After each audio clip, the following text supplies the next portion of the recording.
بسم اللہ الرحمن الرحیم۔ افسوس بے شمار سخن ہائے گفتنی، خوف فساد خلق سے نہ گفتہ رہ گئی۔ گزشتہ پورے ہفتے کے دوران آپ نے تارک روڈ کے اوپر واقع مدینہ مسجد کے حوالے سے علماء کی فقہا کی آراء کو سنا، اور یہاں تک یہ آراء بھی آپ کے سامنے علماء فقہا اور پاکستان کے مفتیان نے، تمام مسالک کے مفتیان نے پیش کی کہ بالفرض اگر کوئی یہ سمجھتا ہے کہ غصب شدہ جگہ ہے تو اس کا جرمانہ اور تاوان ادا کیا جا سکتا ہے، لیکن مسجد کو مسمار نہیں کرنا چاہیے۔ لیکن میری ذاتی رائے اس حوالے سے یہ ہے کہ یہ جتنے بھی مقامات ہوتے ہیں رفاع عامہ کے لیے، پبلک مقاصد کے جو پلیسز ہوتے ہیں، پبلک کو فیسیلیٹیٹ کرنے کے جتنے بھی جگہ ہوتی ہیں، ان میں پارکس ہوتے ہیں، اسکول ہوتے ہیں، ہاسپٹلز ہوتے ہیں، مسجدیں ہوتی ہیں، تو یہ سب سے پہلا بنیادی رائٹ اور حق وہاں کی لوکل کمیونٹی کو ہے کہ ہم نے اسے کس مقصد کے لیے یوٹیلائز کرنا ہے، اور پھر جس مقصد کے لیے بھی وہ یوٹیلائز کرتی ہے اس کی پراپر لیگلائزیشن کی تمام پروسیس کو بلدیات کے نمائندے سے، حکومت کے نمائندوں سے اگر وہ پورا کر لیتی ہے تو اس کے بعد کسی بھی قسم کا اعتراض نہیں ہونا چاہیے۔ لیکن خواہ مخواہ اس مسئلے کو ہم تو یہ سمجھتے ہیں کہ ایک تنگ نظری کی وجہ سے اور ایک دین دشمنی کے تناظر کی وجہ سے ہائی لائٹ بھی کیا گیا اور خام خواہ اتنی نازک صورتحال تک لایا گیا۔ آج کا فیصلہ جو ہے، من اظلم ممن منع مساجد اللہ ان یذکر فیہا اسمہ وسعی فی خرابہا، اس سے بڑھ کے ظالم کون ہو سکتا ہے جو مسجدوں کو خراب کرنے کی اور ان کو ڈھانے کی تدبیریں کرے؟ اور یہ مسجد کسی بھی صورت میں نہیں ڈھانی چاہیے۔ ہم نے وطن عزیز کے اندر لال مسجد کے سانحے سے شاید کوئی سبق نہیں سیکھا۔ دسیوں برس پاکستان کو دہشت گردی کا سامنا کرنا پڑا، آج پھر یہ وہ ریاست ہے مدینہ کی ریاست کے بعد پاکستان کے جہاں پہ لوگ ہجرت کرتے وقت یہ سوچا کرتے تھے کہ کتنی مقدس سرزمین ہے، یہاں پہ جوتے پہن کے بھی انٹر ہونا کہ نہیں۔ اس پاک سرزمین کے اندر اگر مندر بناؤ تحریک ہو، اگر گردوارے بناؤ تحریک اور مسجد گراؤ مہم چلے، تو پھر ہم یہ کہنے میں حق بجانب ہے کہ یہ تعصب برتا جاتا ہے، پھر مذہبی لوگوں کے جذبات اور سینٹیمنٹس کو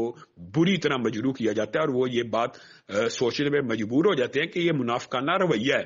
یعنی عبادت گاہ کو لیگلائز نہیں کیا جا سکتا، اقامت گاہ کو لیگلائز کیا جا سکتا ہے۔ اقامت گاہ اور عبادت گاہ کا آج فرق بیان کیا گیا ہے سپریم کورٹ کے اندر کہ عبادت گاہیں قبضے کے لیے معاذ اللہ استعمال ہو رہی ہیں۔ میرا خیال ہے کہ قانون تو اندھا ہوتا ہے لیکن جج اندھے نہیں ہوتے۔ قانون تو اندھا ہوتا ہے لیکن قانون جذباتی اور انتقامی نہیں ہوتا، قانون ضدی بھی نہیں ہوتا کہ وہ نظر ثانی نہ کر سکے عوامی مفاد کے تحت۔ اگر پورے پاکستان کے اندر ایک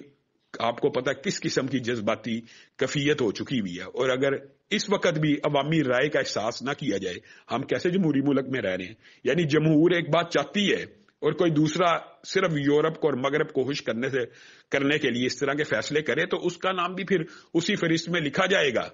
جاتے جاتے اگر انسان کوئی اپنے لیے نیک نامی کمانا چاہتا ہے، ہمیشہ ہر انسان کی سوچ ہوتی ہے میری نیک نامی رہے، لیکن مغرب کی غلامی کر کے آسیہ ملونہ کو رہا کر کے اور ڈیم کے واقعے کے بعد کیا وہ سابقہ ہمارے جو جج ہیں ان کی نیک نامی برقرار رہی ہے؟ ہماری تو ان سے یہی اپیل ہے کہ آپ اس کے اوپر نظر ثانی کریں، ریویو کریں، اس کو ضد کا انا کا مسئلہ نہ بنائیں۔ اور یہ جو آرگیومنٹ ہوتا ہے قانون اندھا ہوتا ہے، اس کے پیچھے بہت سے ججز چھپنے کی کوشش کرتے ہیں۔ جج اندھا نہیں ہوتا، اور جج کو یہ دیکھنا ہوتا ہے کہ معاشرے کے اندر جو لوکل سطح کے اوپر اور جو ایکچوئل حقائق ہوتے ہیں، فقہ الواقع ہے، جو لوگوں کے درمیان اصل مسائل ہیں، وہ بھی ان کا بھی ادراک اور شعور ہونا چاہیے۔ وہی ادراک اور شعور لال مسجد کے وقت نہیں تھا جس کے کانسیکوینسز اور نتائج آج تک ہم بھگت رہے ہیں۔ آپ ایک اور سانحہ بپا کر دیں، آپ ملک کے اندر یہ پیغام دینا چاہتے ہیں کہ ملک ریاض پیسوں کی وجہ سے ہر چیز لیگلائز کرا سکتا ہے۔ لاکھوں لوگ جو بچارے، لاکھوں لوگ جو مظلوم ہیں، ان کی جگہوں کے اوپر قبضے یک جنبش قلم عدالتی حکم کے اوپر سارے کے سارے لیگلائز ہو جاتے ہیں۔ ہمارے اپنے ملک کے وزیر اعظم کی رہائش گاہ ایک قلم کی حرکت سے لیگلائز ہو سکتی ہے،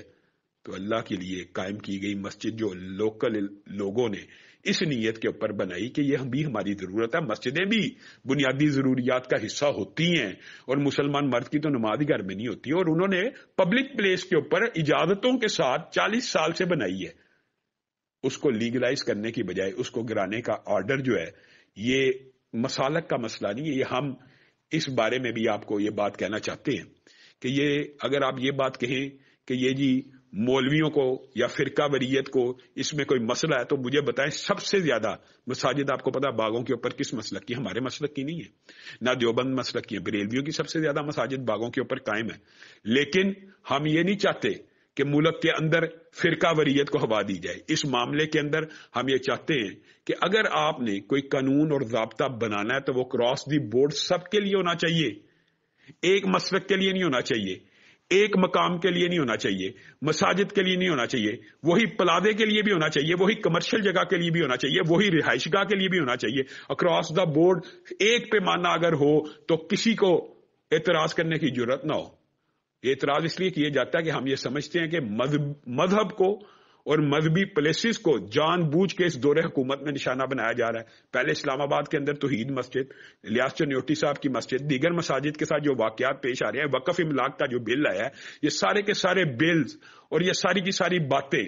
اس بات کے اوپر اشارہ کر رہی ہیں کہ ہم مغرب کی غلامی میں اندھے ہو چکے ہیں اور ہم چاہتے ہیں کہ ملک کو مغرب کی غلامی میں دھکیل دیا جائے۔ تو ایسا ہرگز نہیں ہونا چاہیے۔ ہماری پھر اپیل ہے سپریم کورٹ سے کہ ریویو کرنا چاہیے، اس کو ضد کا انا کا کسی صورت مسئلہ نہیں بنانا چاہیے۔ آج کے فیصلے کے اوپر بھی دوبارہ نظر ثانی، جو واقع حقائق ہیں، جو زمینی حقائق ہیں، ان کو مد نظر رکھتے ہوئے آپ معاشرے میں افراتفری اور اگر چند جانوں کے نقصان کے بعد دوبارہ فیصلہ کرنا چاہتے ہیں تو یہ ظلم کی بات ہے۔ لال مسجد سے کیا حاصل کر لی ہے؟ اگر مدینہ مسجد کے ساتھ بھی یہی معاملہ ہوگا تو اس کے بھی نتائج لال مسجد سے مختلف نہیں نکلیں گے۔ خدا کرے کہ میری عرض پاک پر اترے وہ فصل گل کہ جسے